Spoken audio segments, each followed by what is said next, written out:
یہ کہانی ہے ایک ایسے بچے کی جو بغیر باپ کے پیدا ہوا۔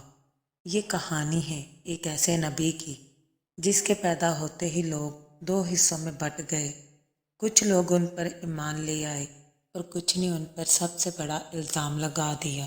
اور یہ کہانی ہے اس نبی کی جو قیامت سے پہلے دوبارہ دنیا میں واپس آئیں گے۔ یہ بات ہے عیسیٰ ابن مریم کی۔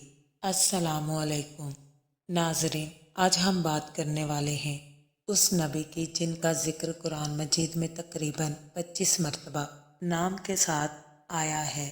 لیکن اس کہانی کو شروع کرنے سے پہلے ہمیں یہ سمجھنا ضروری ہے کہ اس وقت دنیا کے حالات کیا تھے جب اللہ تعالیٰ نے حضرت عیسیٰ علیہ السلام کو دنیا میں بھیجا۔ اس وقت دنیا کے ایک بڑے حصے پر رومن امپائر کی حکومت تھی۔ رومی حکمران اپنے آپ کو بہت طاقتور سمجھتے تھے اور بہت سے علاقوں پر ان کا قبضہ تھا۔ ان کے زیر حکومت رہنے والی قوموں میں ایک قوم تھی بنی اسرائیل۔ بنی اسرائیل وہ قوم تھی جنہیں اللہ تعالیٰ نے بہت سے نبی عطا فرمائے تھے اور جن کے پاس اللہ کی کتاب تورات موجود تھی۔ لیکن وقت گزرتا گیا اور آہستہ آہستہ لوگ دین سے دور ہوتے چلے گئے۔ علماء نے دین کو مشکل بنا دیا اور حکمرانوں نے ظلم کو عام کر دیا۔ لوگ اس وقت ایک نشانی کے منتظر تھے، ایک نبی کے منتظر، ایک مسیحا کے منتظر۔ اسی زمانے میں ایک نہایت پاکیزہ اور نیک خاتون تھیں، مریم۔ ان کی والدہ نے اللہ سے دعا کی، اے اللہ، اگر مجھے اولاد عطا ہوئی تو میں اسے تیری خدمت کے لیے وقف کر دوں گی۔ اللہ تعالیٰ نے انہیں ایک بیٹی عطا فرمائی۔ قرآن مجید میں اللہ تعالیٰ فرماتے ہیں، بے شک اللہ نے مریم کو منتخب کیا اور انہیں دنیا کی تمام عورتوں پر فضیلت دی۔ حضرت مریم علیہ السلام بچپن ہی سے عبادت میں مشغول رہتی تھیں۔ ان کی پرورش ایک جلیل القدر نبی حضرت زکریا علیہ السلام نے کی۔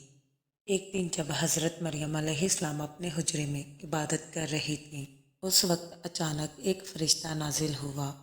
قرآن مجید بیان کرتا ہے، ہم نے اپنی روح فرشتہ جبرائیل کو بھیجا اور وہ ایک مکمل انسان کی صورت میں ان کے سامنے ظاہر ہوا۔ حضرت مریم علیہ السلام گھبرا گئے اور کہنے لگیں، میں تم سے اللہ کی پناہ مانگتی ہوں اگر تم پرہیزگار ہو۔ حضرت جبرائیل علیہ السلام نے جواب دیا، میں تمہارے رب کا پیغام لایا ہوں تاکہ تمہیں ایک پاک بیٹا عطا کیا جائے۔ حضرت مریم علیہ السلام حیران رہ گئی اور کہنے لگی، یہ کیسے ممکن ہے؟ مجھے تو کسی مرد نے چھوا بھی نہیں۔ جبرائیل علیہ السلام کہنے لگے، یہ اللہ کے لیے بہت آسان ہے۔ پھر حضرت جبرائیل علیہ السلام نے حضرت مریم علیہ السلام کے گریبان میں پھونک ماری تو اللہ کے حکم سے حمل ٹھہر گیا۔ پھر وہ وقت آیا جب حضرت مریم تنہا ایک جگہ چلی گئی۔ قرآن مجید فرماتا ہے، پھر زچگی کی تکلیف انہیں ایک کھجور کے درخت کے پاس لے آئی۔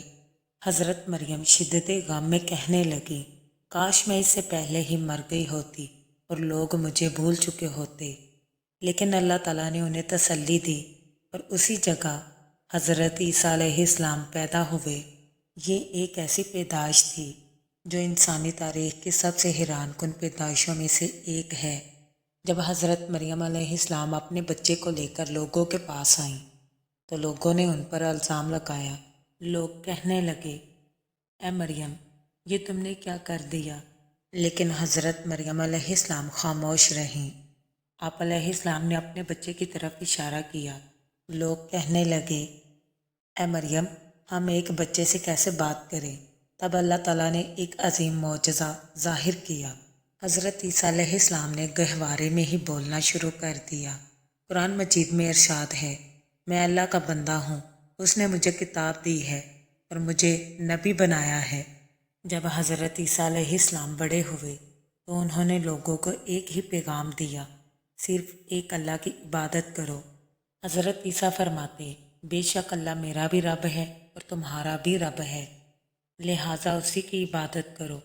لیکن ہر نبی کی طرح انہیں بھی مخالفت کا سامنا کرنا پڑا۔ اللہ تعالیٰ نے حضرت عیسیٰ علیہ السلام کو کئی معجزات عطا فرمائے۔ قرآن کے مطابق